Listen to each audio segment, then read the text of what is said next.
I thought I was the only scared person to do that. So the mindset that helps too, like, oh, okay, if others are dealing with it, I can also get over it. Um, but then just having the community, having people around you, I touched on it before, but having the coaches who are holding your hand, we'll get someone that you don't know how to answer their questions. You can bring your coaches in to help answer their questions. Just the hand holding piece. And then even just like having people that understand what you're going through, what you're doing, you're all in it together, and even just being able to celebrate. Welcome back, everyone. I am your co-host, Rusty Ham of Real Estate Junkies Coast to Coast. I'm on the West Coast. Steve is on the East Coast. Steve, other co-host. How's it going? I'm good, man. Thank you for having me back, Russell. Because you have no choice, but I am back anyways. We have a guest, special guest, John Clark with us. John is in what city in Mass? I'm in Waltham, Massachusetts, about 7 miles outside of Boston. Right. Nice. So last week we had Kyle, who's on the West Coast. Now we have an East Coast from Mass. Awesome stuff. John, just introduce yourself, pre-real estate experience, Wicked Smart, and then we'll dive right in. Just introduce yourself. Yeah, so pre-real estate, pre-Wicked Smart, I graduated with a business degree, went to law school. I worked as a strategy consultant for a little while. And then when I went to law school, I worked as a paralegal. Then I went to law school. I worked as a lawyer for a little while. And then I got into basically helping my church with business operations. So everything the pastors don't like to do, the business side of the church. And now I oversee the business operations we have 5 churches and a missions organization. Oh, wow. Wow. That's awesome. So what we talk about, Steve, we can get into it again. It's mindset, skill set, and systems, and it has to. It's related to. We do it for our real estate business, but you can do it with anything, right? Mm. But Steve, dive into the mindset issue, and John, if you want to touch on that. Yeah. So, John, we don't need superhero John today. We need honest John today. Like, you showed up into a real estate community to learn real estate, knew nothing about it, and you were literally just thrown to the wolves. That's how we all are. We got to learn this new systems or learn these new procedures of how to talk on the phone. Maybe that's a skill set that you didn't have before that. So let us know a little bit about, let's say, the day you made your first calls and what you were feeling inside and how long it took and what kind of repetition it took to get you where you are today. Yeah. So everyone in the community starts with Russell, and everyone, including myself, wants to get all of the systems perfect before you get going. And I'm generally pretty coachable, but I definitely was one that I wanted to get the systems set. But Russell kept saying, no, you just have to make that first tile. And so finally I was like, all right, I just have to make that first tile. And I was terrified. I was literally like, please don't pick up. Please don't pick up. Please don't pick up. And then the person picked up and you're like, shoot. And then I had the script in front of me though. And I literally just read the script. And thankfully, my first call wound up being they were super kind. And it was actually for several calls. I think God knew what I needed. And I got really nice people the first several. But yeah, I was terrified. Yeah, that's normal. Yeah, John, let's rewind a little bit. So what got you into real estate? So you're this lawyer, you're doing stuff with your church, great stuff. Like, why real estate, and what got you into it? What was your mindset going into it? So my kids go to private school, which is super expensive, and it's just going up. I have 4 kids, and I was looking at the costs, and I was saying to my wife, we're going to either never be able to save money and or spend all of our retirement just sending them through high school, let alone college and everything else. And so I was like, we need another way to make money. So I started looking into, I wanted it to be ultimately passive, nothing really passive, but I wanted it ultimately to be passive. And so I found real estate. I started listening to podcasts. I joined Bigger Pockets just so I could read through their stuff and have access to all their stuff. Do you want me to get into how I found Wicked Smart or? Of course. Yeah. So initially I liked the short-term rental route. I'm a researcher. I have a friend that's a good realtor in the area. And so we refinanced our house. We had a ton of equity. We pulled money out to buy a short-term rental. And that paid for one of the kids' colleges. or sorry, not college, High school. current school. I said to my wife, all right, we just need 3 more of these.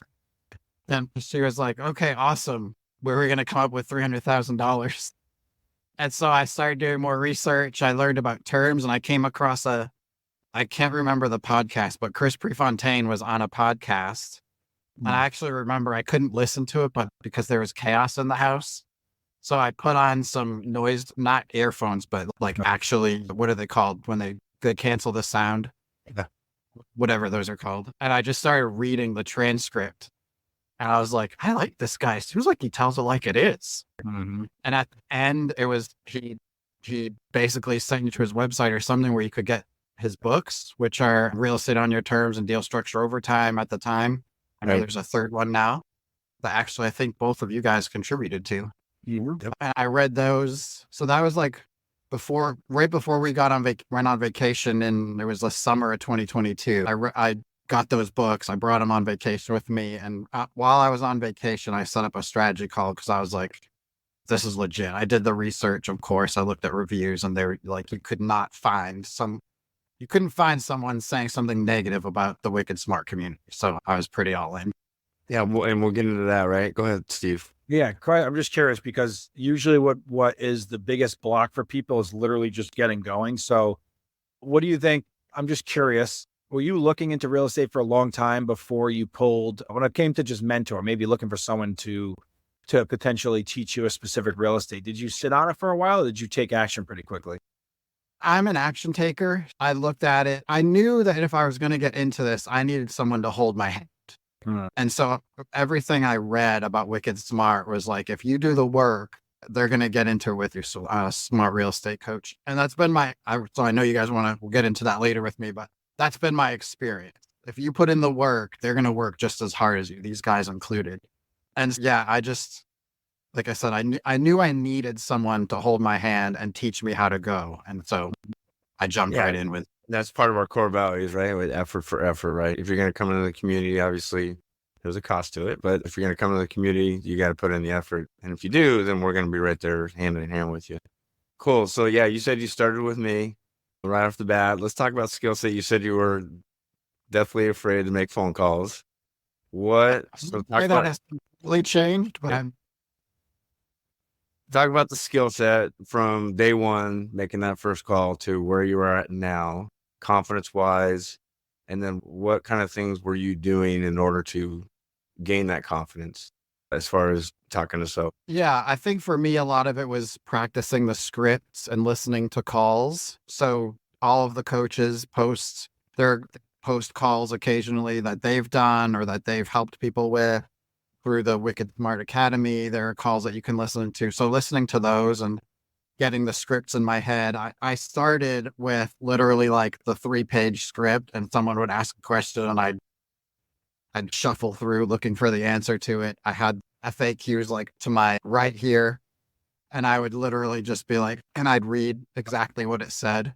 So just the practice, the listening to it has helped me. And then asking these guys and the other coaches lots of questions about, they said this, how should I be responding? And they tease me because I write everything down, but then just reviewing that stuff regularly. Yeah, because I wrote down transcript and you were like the human transcript. Hey, John, what did they just say? And they something to the effect of, and then you say exactly what the person said. I always appreciate that. I don't know, Steve, you want to chime in there as far as the skill set part? Question on it, because it's, I think a lot of times we freeze because we don't know how long things are going to take to master them or get good at them. And that just thought in general, that's like that being at the bottom of the mountain and looking at the top and freezing.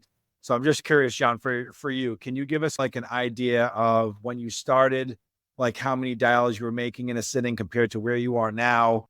And then also like, how long do you think it took for you to internalize the scripts that you were reading off of until it was just there and you can just have these conversations without having to manage all these different scripts in front of you? Oh gosh, that's a good question. So I think I started with like 10 to 15 dials and I was like, man, that's a lot. I was manually dialing and I thought I was killing it. I think Russell was like, can you boost it by a couple? Try for 20. So I eventually worked my way up and I pretty quickly hired a VA who was doing some dialing for me also. But eventually, I can't remember if it was one of you guys or Chris or someone else said you should be averaging in an hour, depending on how many people you talk to, somewhere between, I think they said 30 and 40 dials. So I was like, okay, something needs to change. I need to be faster. I need to take less time between dials and just do it. So I worked up to that, and now I'm using a power dialer, and I don't have a VA. So I'm averaging between, again, depending on how many people I actually talk to, between 60 and 100-ish dials a session. Wow. Wow. And for anybody watching that doesn't know what a power dialer is, basically what John does is he uploads a CSV file of all the people he's going to call into what's called the power dialer. He records a voicemail one time, so he doesn't have to go and leave voicemails on every single person that doesn't pick up. And it just it rings. And when it goes to voicemail, it starts ringing the next person in the file. And on its own, it does the voicemail. And like voicemails take usually around 30 seconds. So you pick up 30 seconds every single time. You don't have to leave a voicemail. So that's why John's so efficient now. Go ahead, Russell. Right. So you just click, drop voicemail. Exactly. Yeah. So I guess we're transitioning into the systems. What did you do at the very beginning? What was your choice as far as dialing? And then again, I think Steve has touched on what you're doing. Yeah. So I know you don't need to start with a CRM. There are people that are making, I'm thinking of one person in particular who she does not have a CRM and she makes, I don't even know, 100 dials a day. Crazy. And she just uses folders. But I knew that I'm not despite what I do in my W-2, I'm not the most organized person. So I needed a CRM to help me with that. And so I immediately was dialing through the CRM. But for some reason, it didn't work great through my computer. So I would literally use its app on my phone and have to click through. And now, you want me to go to now? No, yeah, we just touched upon it already, which is you use Mojo. And I started doing that too. We had that meeting in January, right? And we both talked about it, and you've helped me out tremendously regarding, because what you do with Mojo, you make the dial and then you just send it over to your CRM. And now in your CRM, you're basically just calling the people that you spoke to, not necessarily, you don't have all these leads that are sitting in your CRM. It's only the leads that you talk to on Mojo, right? Anyone watching, Mojo actually technically does have a CRM. I like the CRM we use better just because it helped. There are all the wicked smart processes are in it. So you basically do step one and it tells you everything that has to happen then and helps you set the dates and all that. Follow up. And you helped me with that. That was awesome. Let's get into some of your deals. Steve, I don't know, I think you were mentioning off camera a deal that we did at QoS. Can you kind of set it up like a volley? Yeah, first off too, right? And I think it's important because what a lot of people do in the beginning of starting a real estate business is realistically, you don't have any deals coming in, right? So when it comes to starting a new business, usually people like to run as lean as possible, meaning spend the least amount of money. So what some people do is they'll try to start on their own and they'll hit their heads against the wall because they don't have necessarily direction. But John, give me the value of basically what you've seen with the community piece here and that's given, or at least that's provided you to be able to continually move your skill set up, have the right frame of mind while doing it. Give us a little idea of what it's been like for you. Yeah, quickly, mindset wise, for me, sometimes it's helpful to hear things like, oh, someone else asks a question that I was thinking, or even I hear, oh, this person's been dialing for a year or more, and they're still nervous every once in a while to pick up the phone. I thought I was the only scared person to do that. So the mindset that helps too, like, oh, okay, if others are dealing with it, I can also get over it. But then just having the community, having people around you, I touched on it before, but having the coaches who are holding your hand, you'll get someone that you don't know how to answer their questions. You can bring your coaches in to help answer their questions. Just the hand holding piece. And then even just like having people that understand what you're going through, what you're doing, you're all in it together. And even just being able to celebrate. Someone gets a property under contract, we call it a take-in. Everyone celebrates with everyone. Let's say Steve gets something under contract, everyone's celebrating in our Slack channel on it. And it helps build you up knowing that everyone's for everyone else. Yeah, Go ahead, Russ. I was going to say, good segue into a deal that we did at QoS. I don't know, John, if you want to describe that. We whiteboarded. You gave us the scenario. I think there was maybe 50 of us in a room, real packed, and then we broke off into groups, and we're like, okay, how would you structure this deal? So, Steve, just let's talk about John just talked about the community and how we, not hold hands literally, but we're in the trenches. We talk about it and we work through deals with them. Steve, describe the whiteboarding thing that we did that last day of QoS. Yeah, for sure. First off, if you think I won't hold your hand, boys, you guys are completely out of your minds. What I'll say is we had the QLS, which is live, right? And we have it once a year in Newport. I think the next one's in Boston. And we actually, I think at that point of it, we just said, hey, who's got a deal that you're working on now that we can play around with? And what we're going to do is we're going to take all the information that the seller has and all the information that John has, and we're going to come up with multiple offers together. We played out the scenarios and we came out with 3 different offers that were like 3 completely different deals.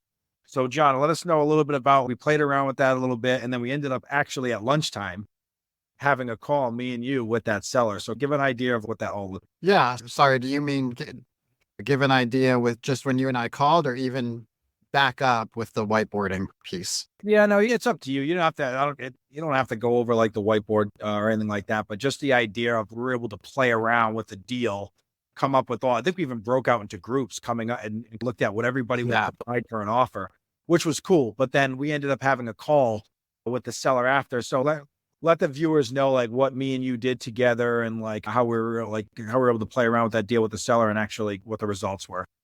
Yeah, so it was cool in that Steve was right. People broke into groups in the room. We gave the scenario that was obviously exact because I had talked to the person. And I think at that point you had an initial call with them also, Steve. Basically, people got to ask questions to see if we actually gathered the data that they needed to craft deals. And they came up with different scenarios. I will say testament to Steve's creative juices. Steve had thought through, I think, all of them. But it was cool because it was basically the community getting in and really getting their hands dirty with a deal and helping you think through what you should be thinking through. So anyway, then like Steve said, we broke up, we went to lunch, and then Steve and I called the person, and Steve was just really good. Sorry, there was an echo. Steve was good at presenting the deal. So beforehand, Steve said, so this is what I'm thinking, this is what I'm going to go, but based on what he wants, I'm thinking we're going to wind up here. And it was basically exactly what happened. So Steve, so the guy, the main thing was the guy wanted some money down, and it was a lot. It was, I think it was in the 20% range, which is, we don't usually do that. Actually, I don't know that we ever do 20%. And so Steve was like, okay. And one of the cool questions that I got to hear was, and what do you need that for? But it was presented in such a way that it was just, Steve was talking to his neighbor. And the guy almost came clean with, I just want to do this. And I thought I would need money for this. And Steve said, oh, actually, we're going to be taking care of these things. And so it brought down the amount that the guy needed. But still, he wanted money up front, which was more than we were willing to do. And so Steve pivoted to this other thing that we do. I'll say AO is what it was. And we wound up getting it under contract. So it was really cool to see. Yeah, we were able to play around with that so much at that break. We spent 45 minutes in the group playing around with that deal. And John said AO. AO stands for assign out. Essentially what an assign out is, it's wholesaling a lease option. So what that means is that we're setting up the owner of the property with a buyer who's going to cash them out in 2 years. That's going to work directly with the seller.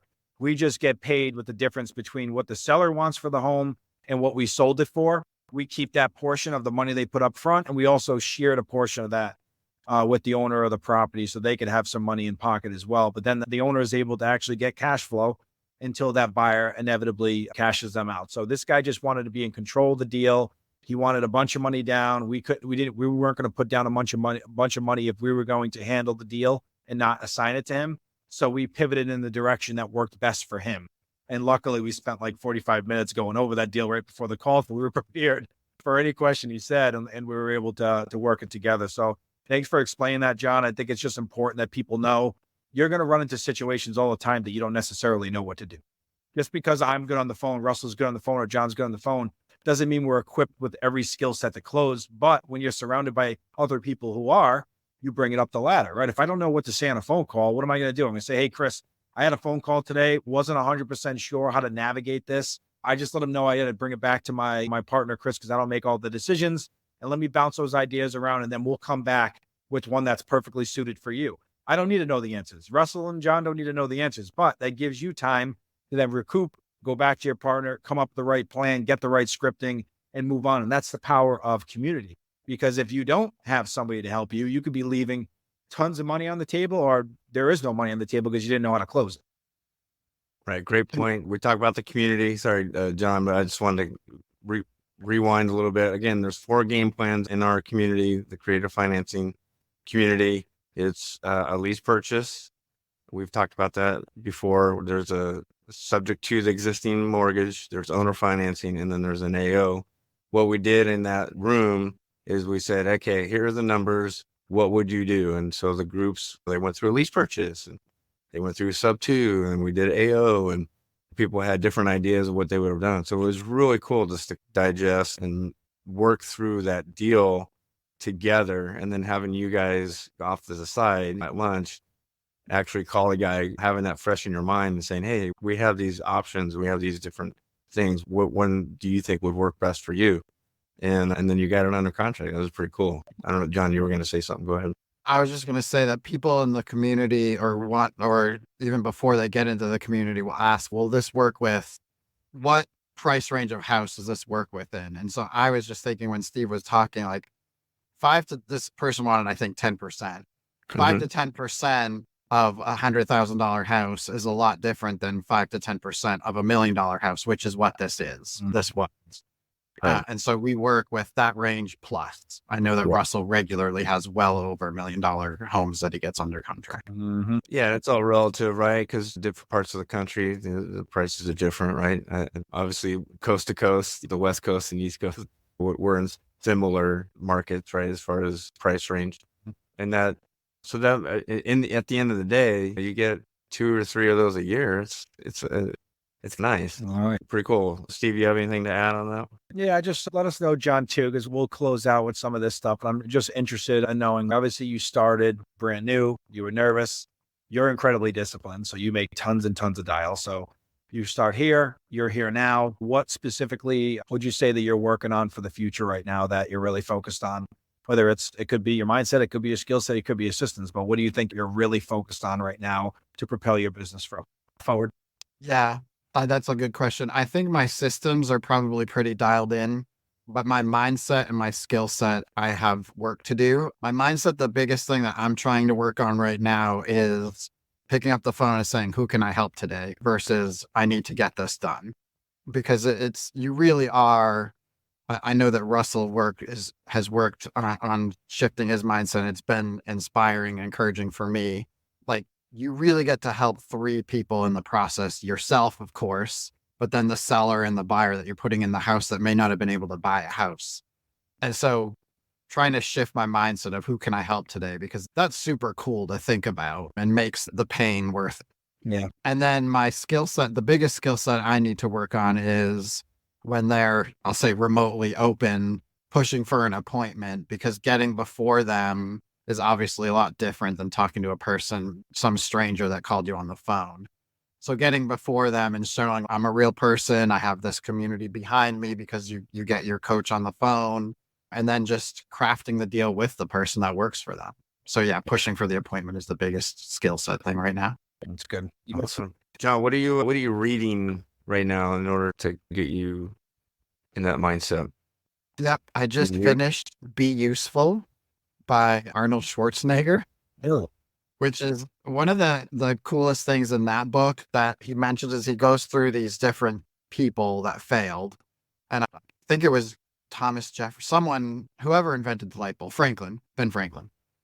There is one of his inventions that Arnold says, someone asked him, are you pretty discouraged? You failed 9,000 times. And he said, no, I know 9,000 ways now not to do it.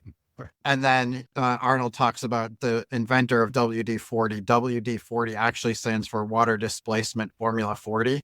So Arnold says in his thick accent, that means there are 39 ways that this thing failed before this guy found the winning formula. There you go. So yeah, just work. I heard listening to the book is a gem. I also finished The Gap and the Gain, which is a really good book, helping you to focus on where you've come versus where you're not. And then I'm reading, what is the name of it? I'm a money by Dr. Amanda.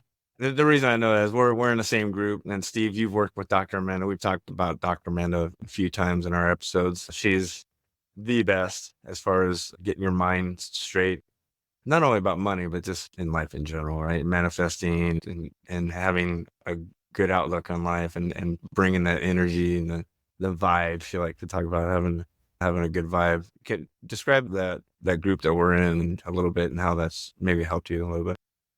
Yeah.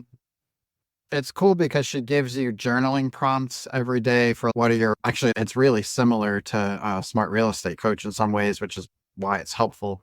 But what are your mindset blocks? What skill sets do you need to work on? And then she just encourages, like, write it down, journal 5 minutes, and she gives you these prompts that you can work through.